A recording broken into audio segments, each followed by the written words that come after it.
Indianapolis, home of the greatest motor race in the world, and also home to last week's iRacing Porsche Cup. We did 3 races last week. The first one is about to start and we qualified on P6. Let's see how it went. What a launch.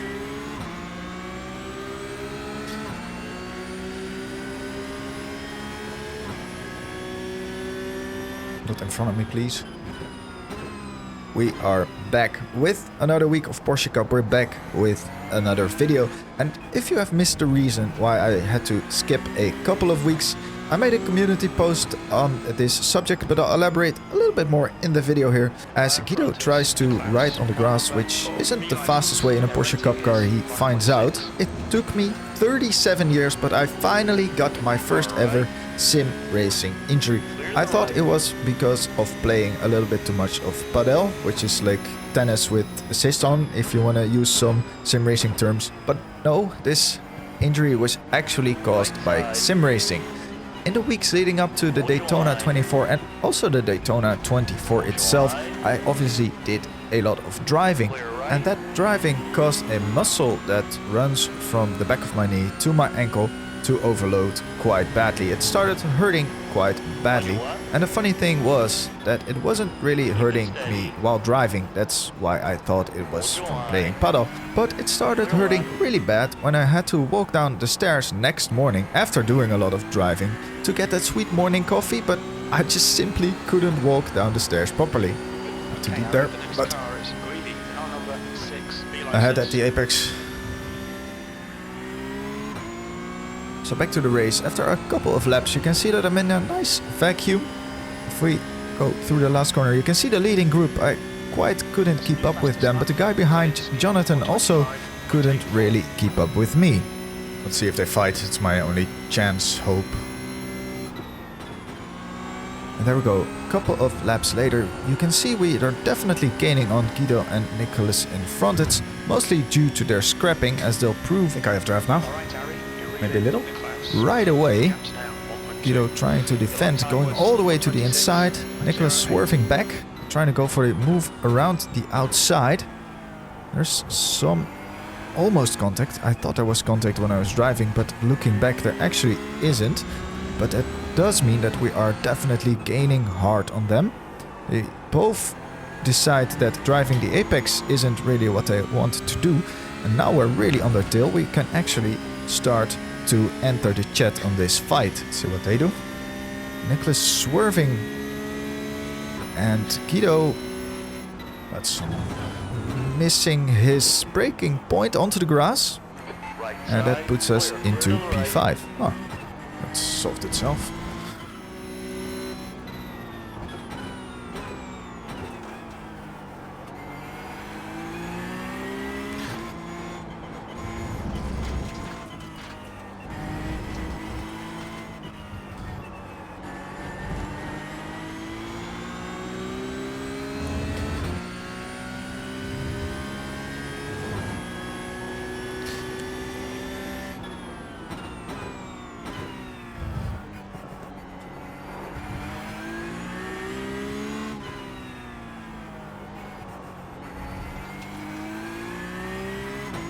Nah.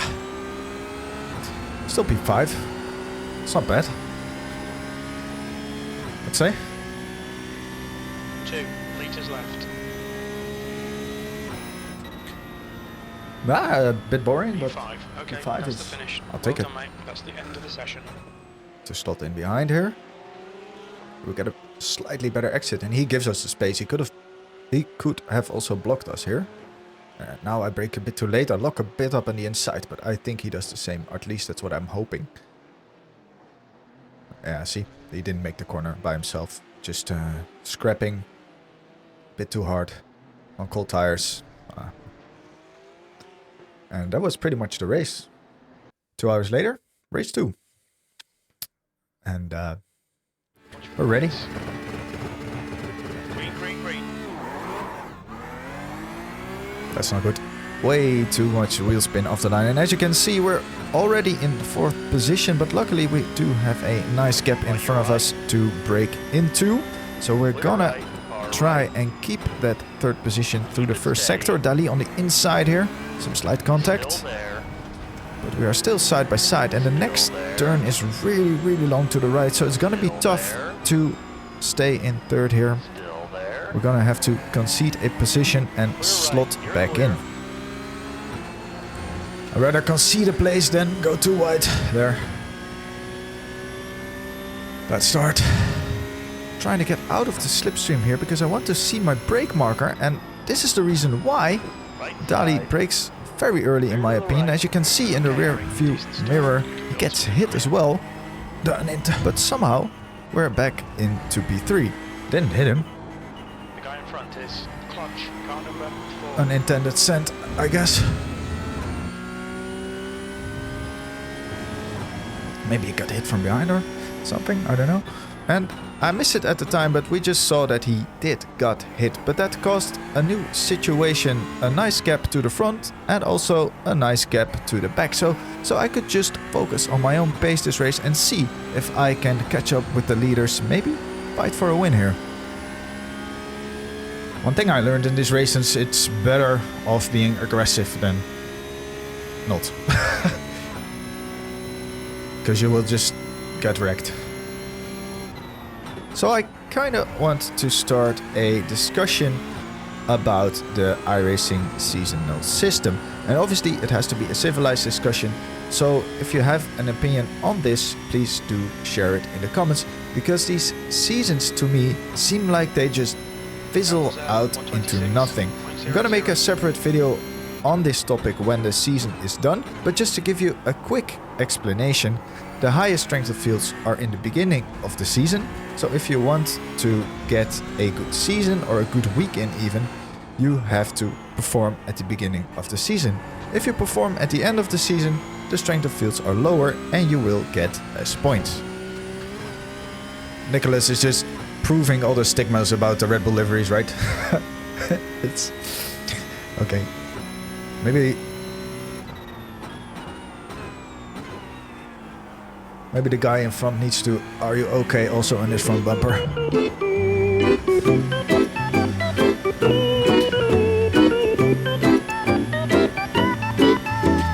I'm just not gonna do it. So with 3 laps to go, we got Nicholas under pressure from, well, let's just call him the guy in second.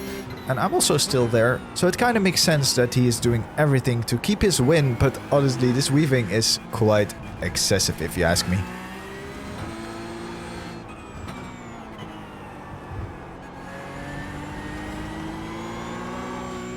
Well, you might have a chance. Let's see what happens there. He's got the VIP tickets to the win. Let's brake early and easy.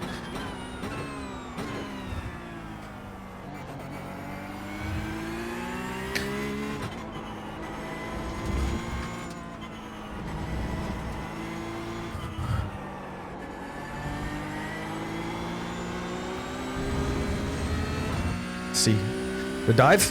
Here we go. Dive. Do it. Do it. Come on.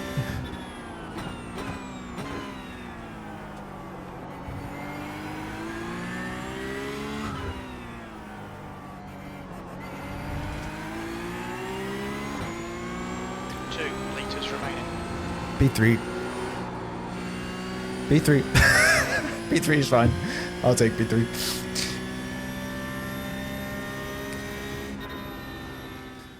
Alright. One more race this week. It's a Saturday morning. I'm hoping for some more... Oh, I don't know if I am actually. I'm just going to do another race and it's Saturday morning. But I'm just going to do one more race this week. One more. So this probably is my best qualifying lap, not only of the week, but of the series. Now, obviously I'm getting more used to the car, but I'm just making less mistakes, mostly on braking, because braking in this car is very difficult. I'd say if you want to learn braking in iRacing, the Porsche Cup car is actually a very good shout, because if you use cars with ABS, it's easier to brake, obviously because of the ABS, but it's also masking your mistakes a little bit. So we exit the first sector with a nice net gain of half a tenth, but I felt like there is more on the table. So we are going to try and gain even more in the last sector.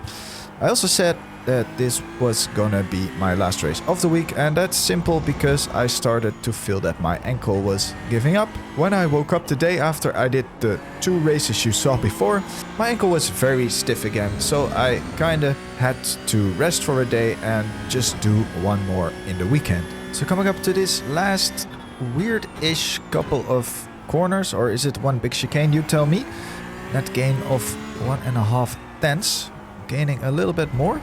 Now, let's see if we can keep it full throttle onto the oval. Sometimes, if the wind pushes you wide, you kind of have to lift, but we gain 2 tenths in total. Alright, there we go. 25.898. Before?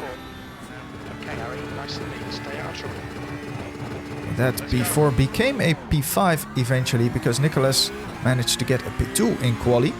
We do get a nice launch, and you can see there are 3 teammates in front of us, Ice Cold Racing and Nicholas in the Red Bull livery.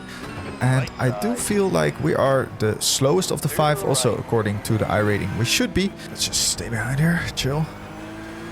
Make it single file. So that is pretty much the game plan. Stay behind and see if we can pick up the pieces, because I don't think we can beat them on raw pace. Now this backstretch or inner stretch, however you want to call it, is always an interesting moment. You can see 2 of the ice cold cars all the way to the inside, trying to block Nicholas from going through. And I think they succeed in that. Yes, they do.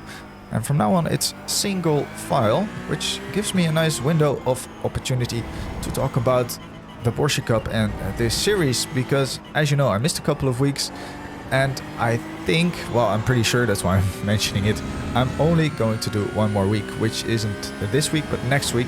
It's Suzuka. This week the track is the Hungaroring, and that is simply a track I do not own. I do not know it, so I would have to learn the track, which isn't a bad thing per se. But this is also the week of the Bathurst 12 hour, and that is simply a race I do not want to miss, but it also requires a lot of practice to keep it safe on the mountain. So I will be focusing on that this week. I think I'm also going to skip the last week because it's the Sachsenring, and instead of putting my efforts into practicing and racing that week, I am going to make a separate video on iRacing seasons and what my experiences are from doing this full season, and maybe some improvement suggestions aimed towards iRacing, just to get the discussion going about how they could make the seasons even more awesome. Slow down. What? What's going on?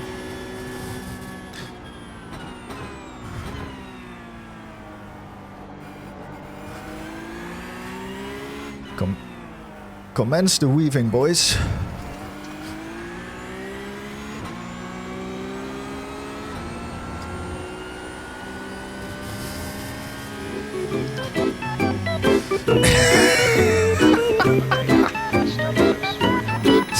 Oh man.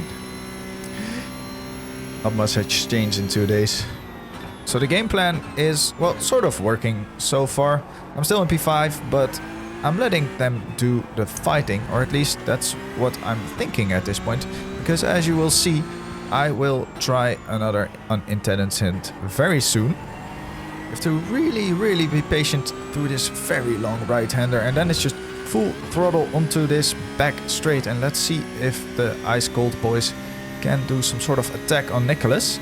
They're definitely trying, and maybe we both got a little distracted, but Mattis breaks a little early in my opinion, and we unintended scent, but okay, actually get the position there. And as you will see right away, Mattis is not happy about losing this position. He does this weird maneuver that causes me to slide a little bit. Let's just wait for Nicholas to end his rage first. 6.0.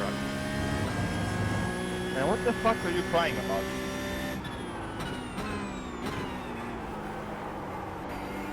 Just drive.